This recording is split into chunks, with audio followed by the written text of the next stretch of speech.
he would like to throw them in jail. But I think that the key to what Trump is doing is he is trying to make all of his opponents fearful. So we don't know what's going to happen, but I think this is a remarkably weak case against Comey.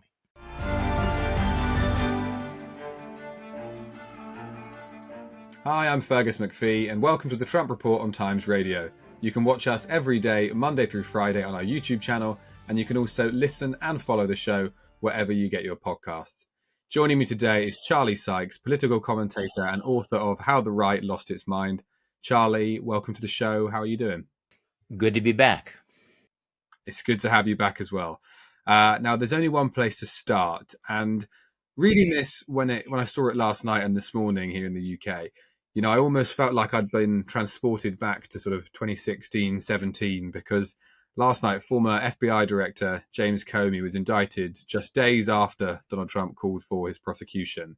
We know that it's part of a long feud between the two men for the best part of 9 years, but he has been charged with making false statements to Congress and obstruction in 2020. In a video message last night, reacting to it, Comey said, "My family and I have known for years that there are costs to standing up to Donald Trump, but we couldn't imagine ourselves living any other way. We will not live on our knees, and you shouldn't either. Fear is the tool of a tyrant." Could you just give us your reaction to that, Charlie? You know, I'm writing about that this morning. You know, on one level, you would think that this is what you would have expected from Donald Trump. He has been threatening retaliation. He's been doing it out in the open. But this feels new because it is. We've entered new territory as he escalates his campaign of legal retaliation against his opponents. And again, a little bit of background on all of this. In just the last week, he fired the acting U.S. attorney from that district after the U.S. attorney told him, no, there's not sufficient evidence to charge either Jim Comey or somebody else you dislike, Letitia James, the Attorney General of New York. We can't make a case. That is our legal judgment. Donald Trump said, I don't care. I want a head on a platter. So he fires the U.S. attorney. They bring in a loyalist who has no experience as a prosecutor. And then, you remember, Donald Trump had that very strange social media post that looked like a DM. His orders to Pam Bondi to get on this, that we have to go after and indict these political opponents. It was in broad daylight. One of the things, you know, you'll hear people say it's like mafia law, but you know, as Jimmy Kimmel said the other night, normally when you want to find a mafia boss making these kinds of threats, you have to plant a microphone in a deli and sit outside in a truck for about an hour. Donald Trump and Pam Bondi are broadcasting this to the whole world. And we now know that the staff of the U.S. Attorney's Office had written a very detailed, lengthy memo saying that there was no evidence to charge Jim Comey, and yet they did it anyway. You mentioned a mafia boss there. Would you liken it to that? Because I think the Truth Social post that you're talking about was made on Saturday, and it says, "We can't delay any longer. They impeached me twice and indicted me 5 times over nothing. Justice must be served now." Yeah, would you liken that to the sort of language of a mafia boss? Well, yes, and remember when the FCC chairman went after Jimmy Kimmel, he said, we can do this the easy way or the hard way. And I do think people over the years who have talked about Donald Trump said if you watch his interaction with his inner circle, it reminds me of the mafia. In fact, Jim Comey said that several years ago, that when he was the head of the FBI, or shortly after he left, I think, as head of the FBI. The distinction, of course, is that Donald Trump is not only acting like a mafia boss, but he's acting like a mafia boss who knows that he is absolutely immune from legal accountability. I mean, this is the situation we're in because of the Supreme Court ruling and because of his sweeping powers of pardon. Donald Trump can sit in the room and saying, you know what, we can do anything we want and nobody can touch us. What was really revealing about that social media post you just read is that he makes no pretense that the cases against his enemies are about anything other than retaliation for the cases against him. We always ought to remind ourselves that the sitting president of the United States is a convicted felon who had been indicted on more than 90 counts. Obviously, he just wants payback. And normally you would figure you would wrap that in some bow of legality or justice. With Donald Trump, it's like, I want to get them to get back at what they did for me, and he puts it in writing. He absolutely does. He's not being quiet about it, about his necessarily intentions for doing this. And I just wanted to ask, as when you hear language and rhetoric like that written in black and white, as an American, and I believe as a former conservative, how does that make you feel? Well, it's horrifying, and it ought to be horrifying. And I think that the danger for Americans is that, and I'm sure you talked about this endlessly, is that we become numb to it. That we sort of shrug our shoulders. That he does something, says something that is absolutely outrageous. He goes on the stage at that Charlie Kirk memorial and he says, I know we're supposed to love our enemies. I hate my enemies. I want bad things to happen. On Earth, on Earth 2.0, someone who said that in public this would be, a political outrage. Here, it's just another day that ends with Y. So it is horrifying. It is dangerous.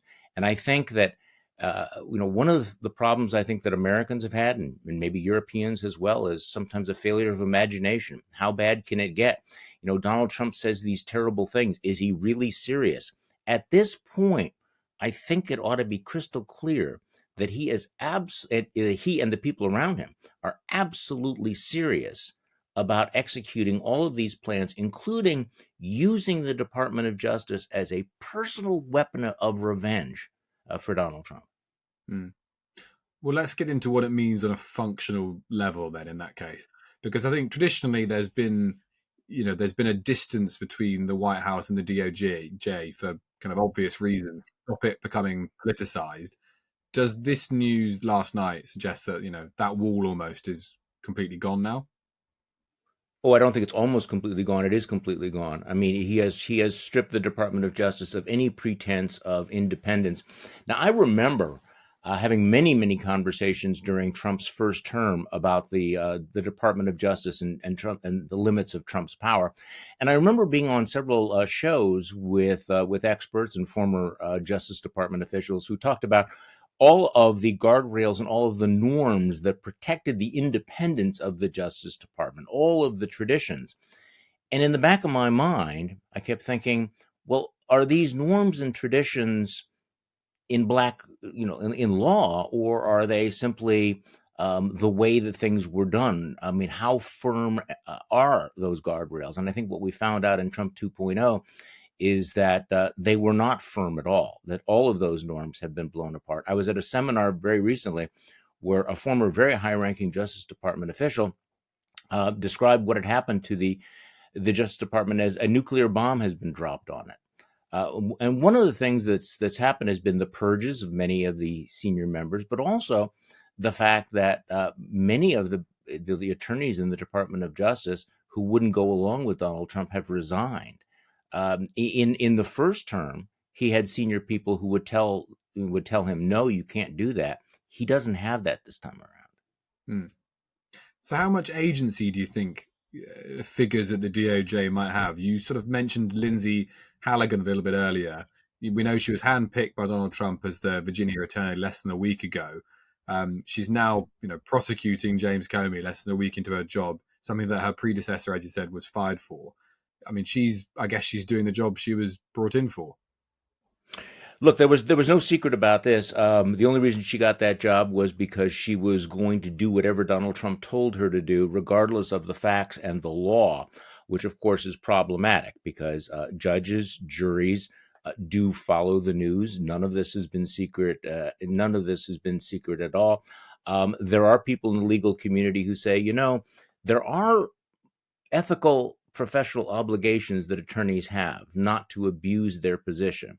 Lawyers can be disbarred for lying to the court or in engaging in other misconduct. And there are people who are looking at this saying, any of the attorneys that are involved in something this utterly lawless and political really do potentially face potential accountability in the future. Now, we don't know whether that's going to happen, but it is so far off the normal accepted practice of the United States Department of Justice, what is happening right now in real time, that you do wonder what risks those attorneys who are going along with this might face in the future. Mm. It's reported that Pam Bondi, the Attorney General, was a little bit reticent about this because she wasn't sure if there was a case. I mean, that's what some of the reports say. I just wanted to ask do you think this even will get to trial? I mean, presumably those around James Comey will, already be filing motions to dismiss this before it even gets to court. Well, I don't know. I mean, we don't know which judge it's going to get to, but I would say that they have weakened their hand dramatically, because all of the things that you and I have been discussing will be part of the case. You don't think that Jim Comey's lawyers, and they are some very, very good lawyers, are not assembling this, saying, "Look where this case came from. Here is the memo. Here is what the president ordered." All of these things are going to make, I think, any federal judge really skeptical of this case. So I don't know what's going to happen, but I think that they have dramatically weakened the chances. But again, I think it's also important to understand, and the Russian dissident, former chess champion Garry Kasparov makes this point. Donald Trump does not need to have all of his opponents thrown into jail. He just needs to ruin their lives. He needs to put them through the ordeal. So in Donald Trump's mind, just simply indicting and having James Comey booked and have to pay, $1 million in lawyers' fees he's satisfied with it. I mean, he would like to throw them in jail, but I think that the key to what Trump is doing is he is trying to make all of his opponents fearful. So we don't know what's going to happen, but I think this is a remarkably weak case against Comey. Mm. I'm sure members of the Trump administration would argue that Comey has brought this upon himself because, the Russia probe, we know it did find evidence of interference, but it didn't find any conspiracy or collusion by members of the Trump campaign. I mean, do you think the Trump administration would have any point that Comey has brought this upon himself? I don't think so. No. I think that this has been thoroughly investigated. I think it's been thoroughly documented. The Russia hoax was not a hoax.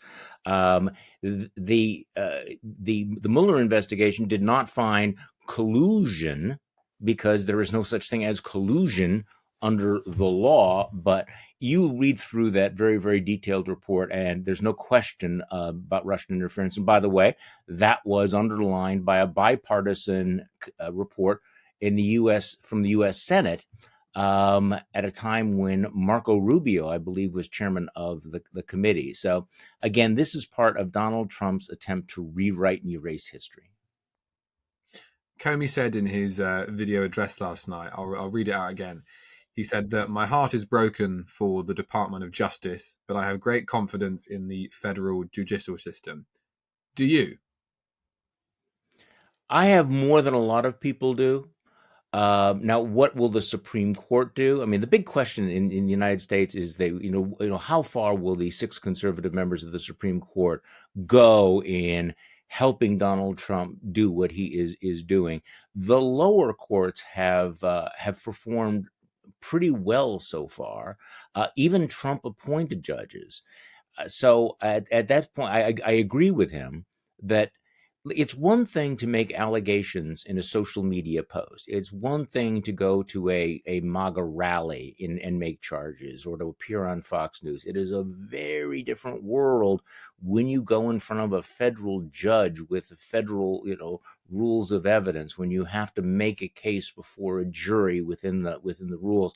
That's a much, much tougher deal. And clearly, lawyers are trying to explain that to Donald Trump, and Donald Trump is saying, I don't care. I don't care. I just want to hurt these people because I think they hurt me. And so the lawyers that are trying to tell him the difference between being mad at somebody and charging somebody is a huge one. And we've seen this play out over the last 7 days, he just doesn't give a damn. Mm. The FBI director, Kash Patel, I mean, he almost used your words there, but he sort of said it out loud, wants to hurt them because they hurt us. I mean, I guess, what does it say about the state of political discourse in the US? It's ugly, and it's dangerous, and it's getting worse. I don't know how else you can describe all of this. And I think part of it has been that until now, there have been people, particularly in the Republican Party, who have been in denial about this or have rationalized this. They say, well, okay, that's what they say, but no, well, we need to look at what they do or some such thing. Now it feels like the masks are being pulled off one after another, that they just don't, there's no subtlety, there's no pretense, there's no mystery behind any of this. But I guess when you look at Kash Patel's words, I mean, he referenced the previous corrupt leadership. This isn't just a Donald Trump thing, right? This is kind of infected the whole of American politics. It has infected the whole of American politics, and particularly on the right. Everyone who wants to stay relevant or stay in the tribe needs to echo what Donald Trump is saying. And what Donald Trump is doing is, and this, by the way, this goes back to the whole mafia thing.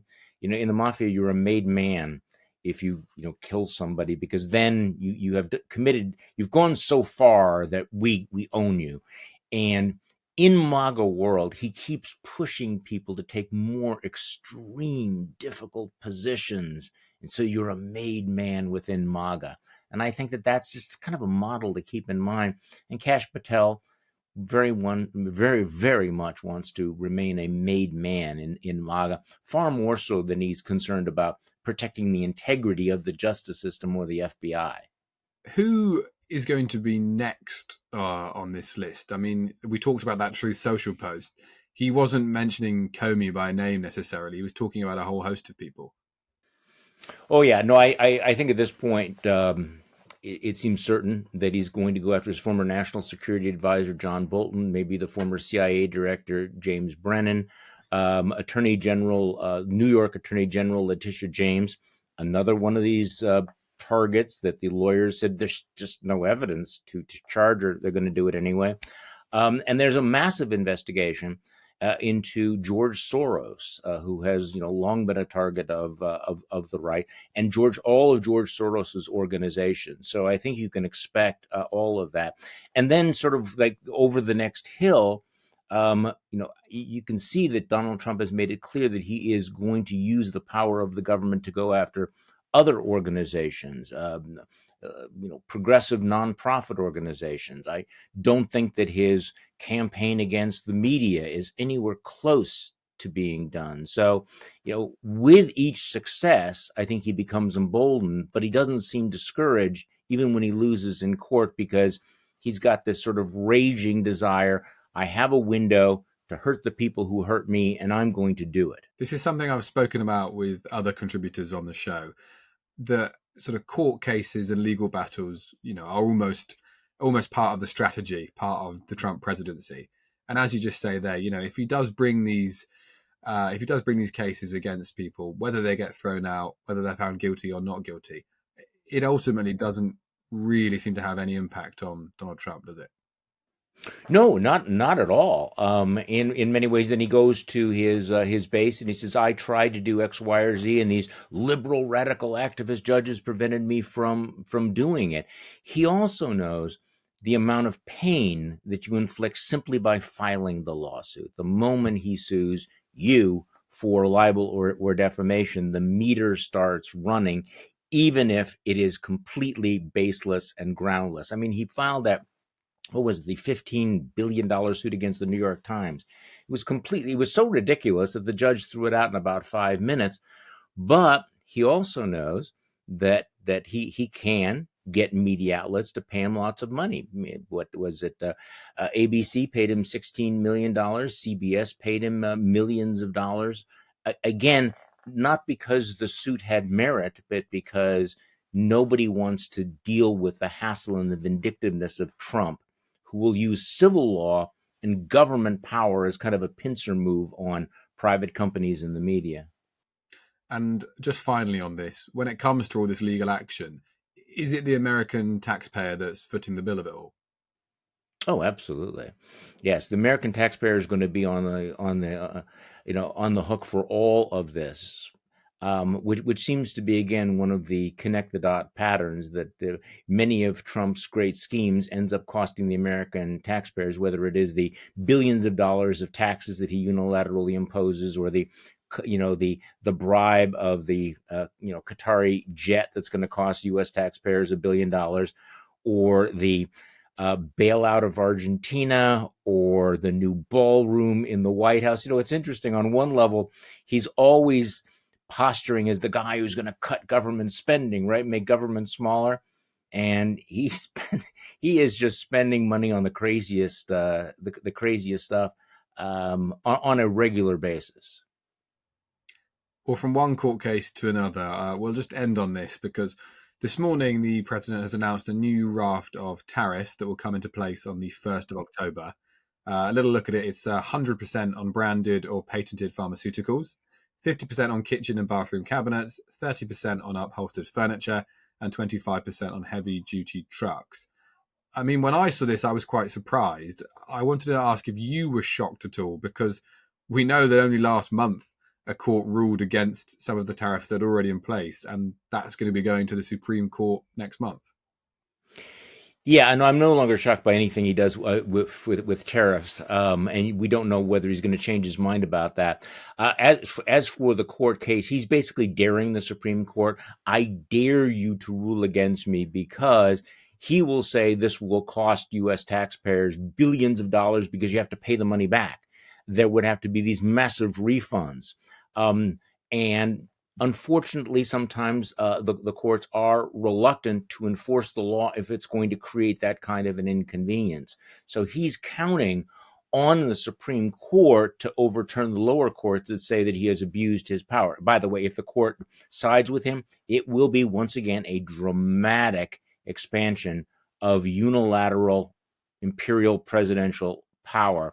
When he does things like what he did today, I think it's kind of a threat again to the to the Supreme Court, that if you rule against me, think about all of these other things that are going to fall. But also, there's always the danger, and I think that he wants to plant this fear in the judges' minds that he will simply ignore their rulings. He hasn't done it quite yet. He's played around with it, but that's when you have a undeniable constitutional crisis. Yeah, is that possible with the Supreme Court? Well, okay, so on the renditions of migrants, what happens if the Supreme Court were to say you can't do X, Y, or Z, and Trump says I'm going to do it anyway? Who's going to enforce it? The Supreme Court has no army. The Supreme Court has no enforcement mechanism, and so I mean, part of what is Trump is Trump is flexing. He is testing the limits of his power, and he's succeeded in delegitimizing so many other institutions that have challenged him. And so he's softened up the MAGA base. Like, why should we listen to these activist, radical judges and courts? And plus, what exactly does John Roberts do to enforce? Who enforces his orders? Now, we're not there yet. This has not happened. But it's always been at the back. The fear that judges have is that if people basically say, yeah, I don't care, what then? I should stress it, like you say, we're not there yet. But I mean, we're not sounds like there yet.